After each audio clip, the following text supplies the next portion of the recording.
Today is day 6 of reading through the Bible. New Living Translation, chronological order.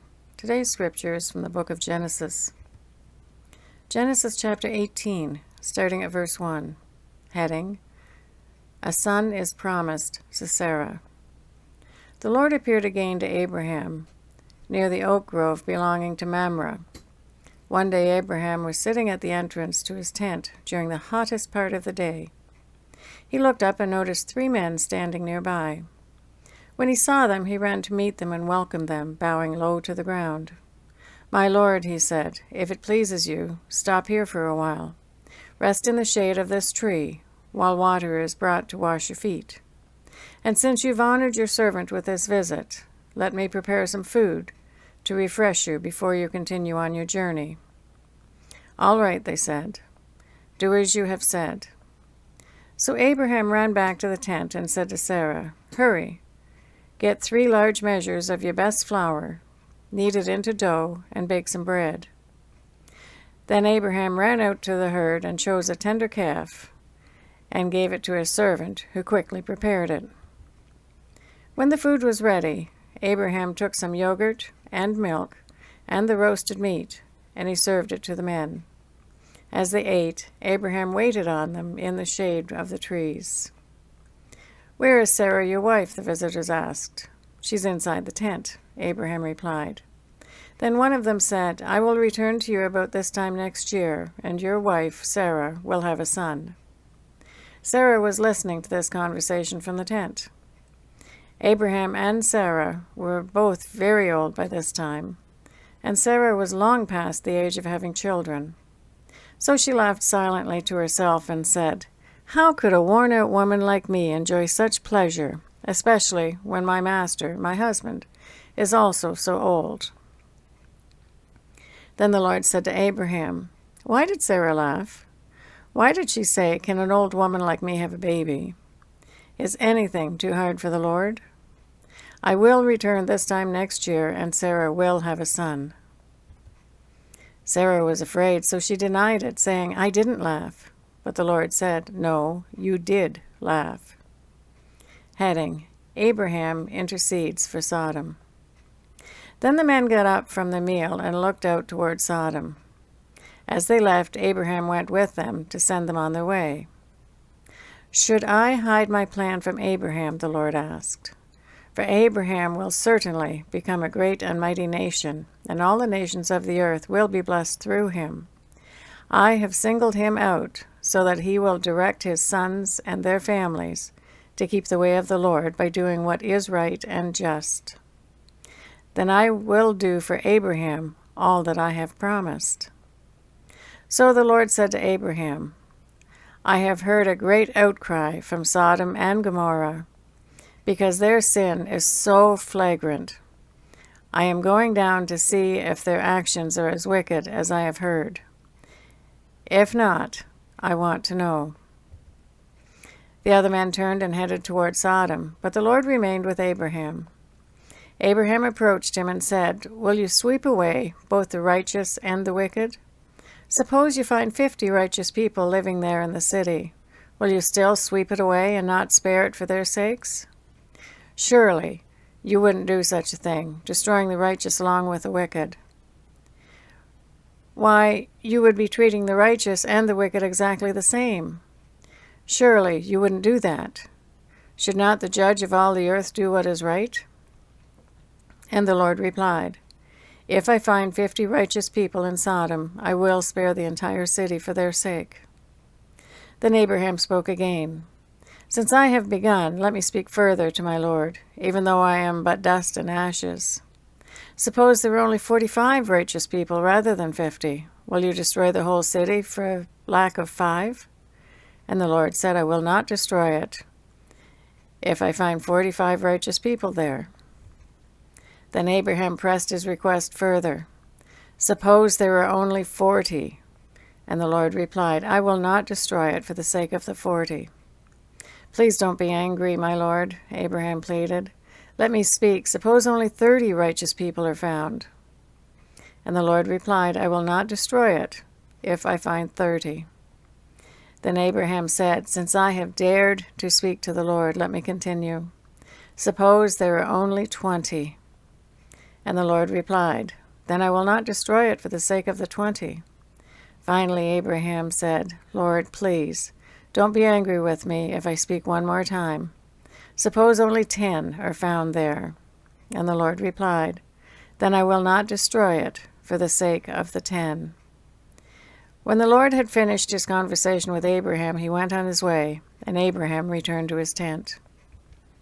Genesis chapter 19, starting at verse 1. Heading, Sodom and Gomorrah destroyed. That evening the two angels came to the entrance of the city of Sodom. Lot was sitting there, and when he saw them, he stood up to meet them. Then he welcomed them and bowed with his face to the ground. "My lords," he said, "come to my home to wash your feet and be my guests for the night. You may then get up early in the morning and be on your way again." "Oh, no," they replied. "We'll just spend the night out here in the city square." But Lot insisted. So at last they went home with him. Lot prepared a feast for them, complete with fresh bread made without yeast, and they ate. But before they retired for the night, all the men of Sodom, young and old, came from all over the city and surrounded the house. They shouted to Lot, "Where are the men who came to spend the night with you? Bring them out to us so we can have sex with them." So Lot stepped outside to talk to them, shutting the door behind him. "Please, my brothers," he begged, "don't do such a wicked thing. Look, I have 2 virgin daughters. Let me bring them out to you, and you can do with them as you wish. But please, leave these men alone, for they are my guests and are under my protection." "Stand back," they shouted. "This fellow came to town as an outsider, and now he's acting like our judge. We'll treat you far worse than those other men." And they lunged toward Lot to break down the door. But the 2 angels reached out, pulled Lot into the house, and bolted the door. Then they blinded all the men, young and old, who were at the door of the house, so they gave up trying to get inside. Meanwhile, the angels questioned Lot. "Do you have any other relatives here in the city?" they asked. "Get them out of this place, your sons-in-laws, sons, daughters, or anyone else, for we are about to destroy this city completely.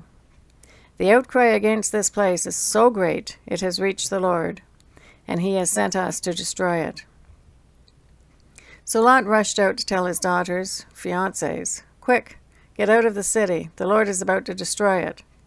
But the young men thought he was joking. At dawn the next morning, the angels became insistent. "Hurry," they said to Lot. "Take your wife and your 2 daughters who are here. Get out right now, or you will be swept away in the destruction of the city." When Lot still hesitated, the angel seized his hand and the hands of his wife and 2 daughters, and rushed them to safety outside the city, for the Lord was merciful. When they were safely out of the city, one of the angels ordered, "Run for your lives, and don't look back or stop anywhere in the valley. Escape to the mountains, or you will be swept away." "Oh, no, my lord," Lot begged.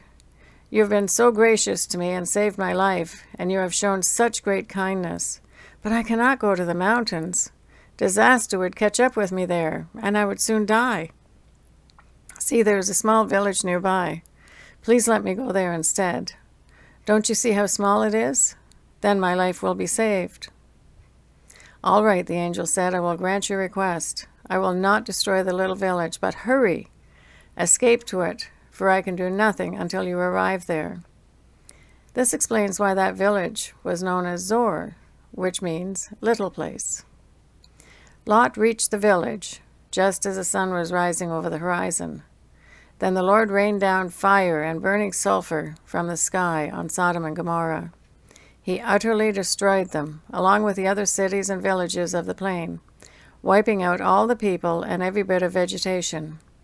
But Lot's wife looked back as she was following behind him, and she turned into a pillar of salt. Abraham got up early that morning and hurried out to the place where he had stood in the Lord's presence. He looked out across the plain toward Sodom and Gomorrah and watched as columns of smoke rose from the cities, like smoke from a furnace. But God had listened to Abraham's request and kept Lot safe, removing him from the disaster that engulfed the cities on the plain. Heading: Lot and his daughters. Afterward, Lot left Zoar because he was afraid of the people there, and he went to live in a cave in the mountains with his 2 daughters. One day the older daughter said to her sister, "There are no men left anywhere in this entire area, so we can't get married like everyone else, and our father will soon be too old to have children. Come, let's get him drunk with wine, and then we'll have sex with him. That way we will preserve our family line through our father." So that night they got him drunk with wine, and the older daughter went in and had intercourse with her father. He was unaware of her lying down or getting up again. The next morning the older daughter said to her younger sister, "I had sex with our father last night. Let's get him drunk with wine again tonight, and you go in and have sex with him. That way we will preserve our family line through our father." So that night they got him drunk with wine again, and the young daughter went in and had intercourse with him. As before, he was unaware of her lying down and getting up again. As a result, both of Lot's daughters became pregnant by their own father. When the older daughter gave birth to a son, she named him Moab. He became the ancestor of the nation, now known as the Moabites. When the younger daughter gave birth to a son, she named him Ben-ammi. He became the ancestor of the nation, now known as the Ammonites. Genesis chapter 20, starting at verse 1. Heading: Abraham deceives Abimelech. Abraham moved south to the Negev and lived there for a while between Kadesh and Shur, and then he moved on to Gerar. While living there as a foreigner, Abraham introduced his wife Sarah by saying, "She is my sister." So King Abimelech of Gerar sent for Sarah and had her brought to him at his palace. But that night God came to Abimelech in a dream and told him, "You are a dead man, for that woman you have taken is already married." But Abimelech had not slept with her yet, so he said, "Lord, will you destroy an innocent nation? Didn't Abraham tell me she is my sister?" And she herself said, "Yes, he is my brother. I acted in complete innocence. My hands are clean." In the dream, God responded, "Yes, I know you are innocent. That's why I kept you from sinning against me, and why I did not let you touch her. Now return the woman to her husband, and he will pray for you, for he is a prophet. Then you will live. But if you don't return her to him, you can be sure that you and all your people will die." Abimelech got up early the next morning and quickly called all his servants together. When he told them what had happened, his men were terrified. Then Abimelech called for Abraham. "What have you done to us?" he demanded. "What crime have I committed that deserves treatment like this, making me and my kingdom guilty of this great sin? No one should ever do what you have done. Whatever possessed you to do such a thing?" Abraham replied, "I thought, this is a godless place.